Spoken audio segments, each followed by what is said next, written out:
Time now to talk about race number 6 on the program, where it is a 71 handicap for fillies and mares. 2:15 is the race time, and the race distance is 1,200 meters. The average merit rating here is a 70. Well, let's get into the action and talk about these runners. I'll be able to give you a very quick comment on each and every runner that's going to take place in race 6. Number 1 is Silver Dazzle. She is returning off a lengthy rest, but her form before that was fairly consistent. She's never too far off the action. She's a 2-time winner. She gets banging form rider Rachel Venica. So number 1, Silver Dazzle, is a must for trifectas and quartets despite the layoff. 2, Three Hearts, recent maiden winner.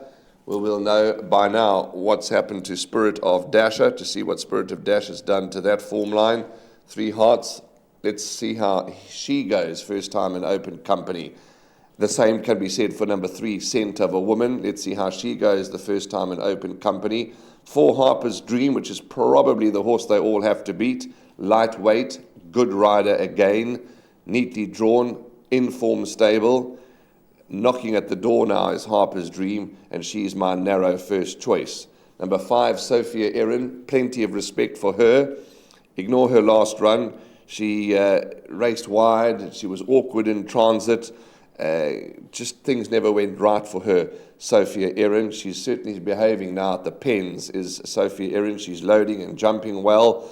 And on that penultimate start, when running third to keep the lights on in that very, very competitive race where the average rating was an 84, the average rating has a 70. And even her last start, the average rating was a 77. She's taking a bit of a drop in class. She has ability, and if she had to bounce back to winning ways, it wouldn't be a shock at all. 6, Melvin, is a little off form, so others preferred. 7, Miss Charlotte. What you see with her is what you get. Her recent efforts have been very good. She comes from an informed stable. She can't be ignored, and she is returning from a 133-day rest. Maiden's Prayer finally got it all right last time after a bit of a drought. I would be a little surprised if she followed up, to be quite frank with you, because her form patterns don't show that. But she's consistent, and she's certainly one for the shortlist, and she's certainly one for the exotics. I'm not saying she can't win. She certainly can, but the way she races and you know, the strength of her form lines, I would be a little surprised if she won back-to-back.